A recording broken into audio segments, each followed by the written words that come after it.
Hi, I'm Andrew, and it is my great pleasure to introduce you to the Chatham Rabbits, my cousin Sarah and her husband Austin. Wonderful to see you, and what a beautiful farm. You have been touring pretty far and wide around the US this year. Do you have a sense of where your fan base is the strongest, and any place that you see the potential to grow more fans? I would say that obviously our fan base is the strongest in North Carolina since this is where we started, and Virginia and South Carolina are a close second. But I think the main opportunity we have is Colorado and out west. I think people out west really love North Carolina folk music. We're very excited to build our fan base out there.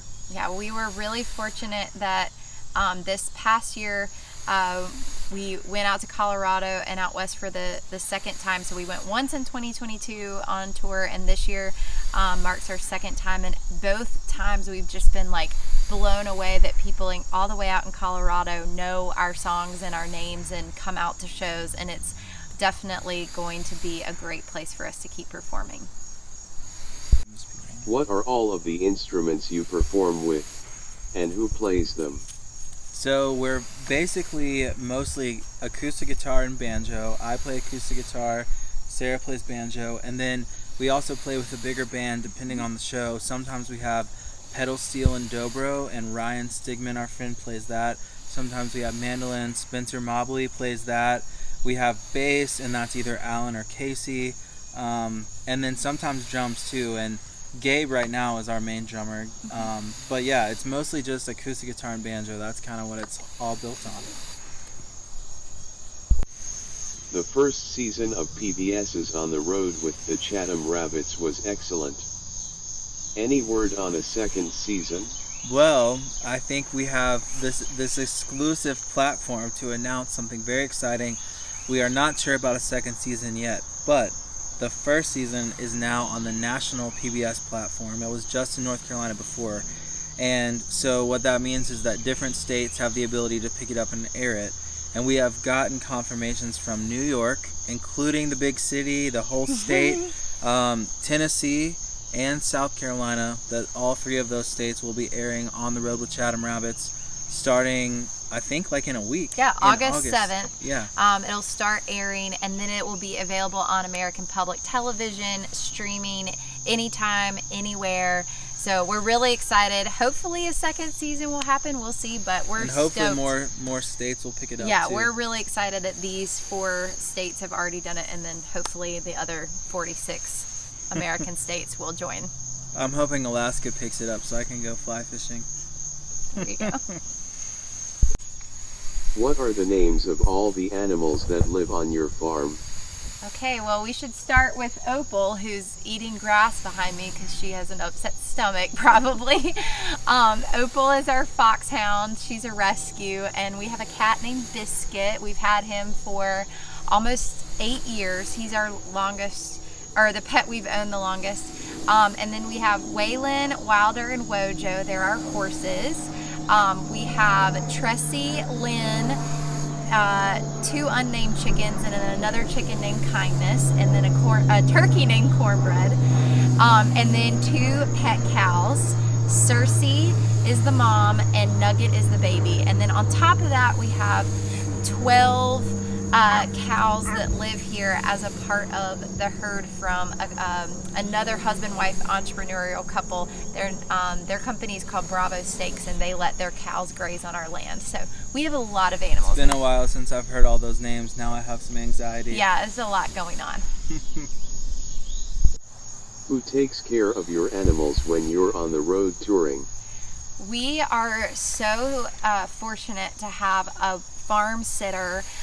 She is our #1 gal. Her name's Kara, and she helps us with all of the animals and keeping the grass cut and planting things, weeding things, handling the garbage and shopping for chicken feed. Like, she handles so many things while we're gone, and she is a lifesaver. And then when she can't handle things, we have a couple other people that swoop in and pick up the pieces, but Kara is our main gal, and we could not do this without her. Where do you make the most money? From touring or from selling and streaming songs? I would say, without a question, we make the most money touring and playing shows. People don't really buy CDs anymore, and so it's kind of all streaming, and no streaming platform really pays that much money. And so, buying a ticket to come see us is the way that we make our money. And I would say that probably 80% of our revenue comes from ticket sales. Do you have any favorite venues or festivals that you particularly recommend fans come out and hear you at?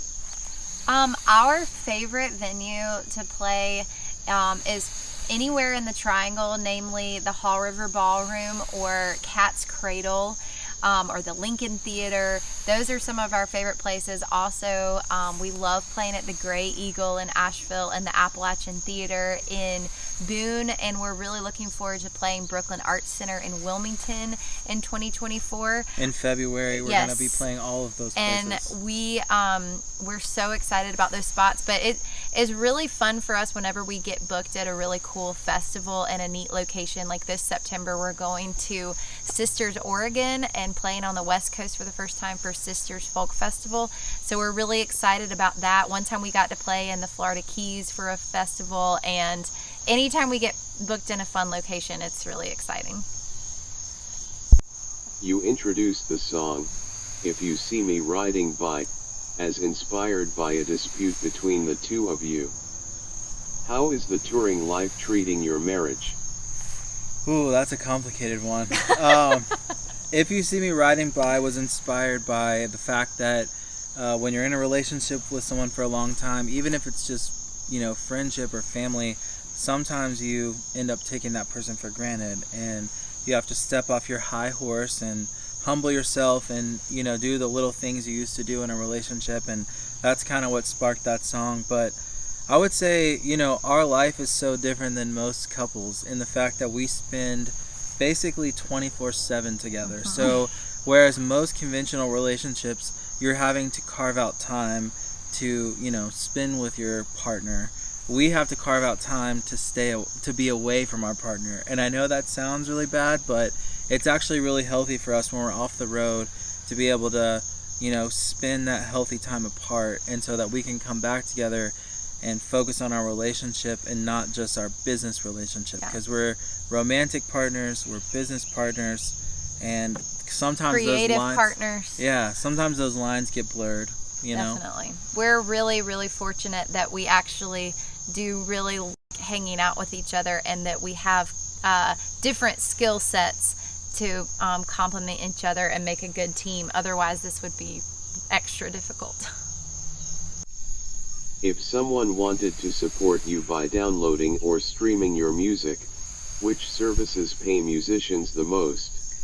I would say it's kind of splitting hairs, because all of them are within like a tenth of a penny, or even less. But the real thing is, if you want to, if you can have CDs still, buying a CD or actually buying the album on iTunes is helpful. But the main thing is, listen to us wherever you listen to music. Don't worry about that part, and then come see us at a show. That is really the main way that people can support us, is buying a ticket to a show. I'll also say another great way, whether you listen on Spotify or Apple Music, Amazon, Tidal, wherever, another way that you can help us and other independent artists is to add a song to a playlist.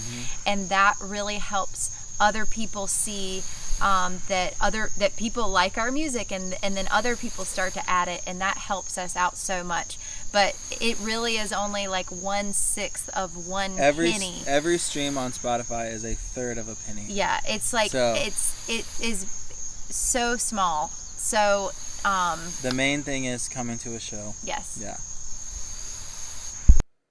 Go to chathamrabbits.com, find out where they're playing, and go hear Chatham Rabbits perform live.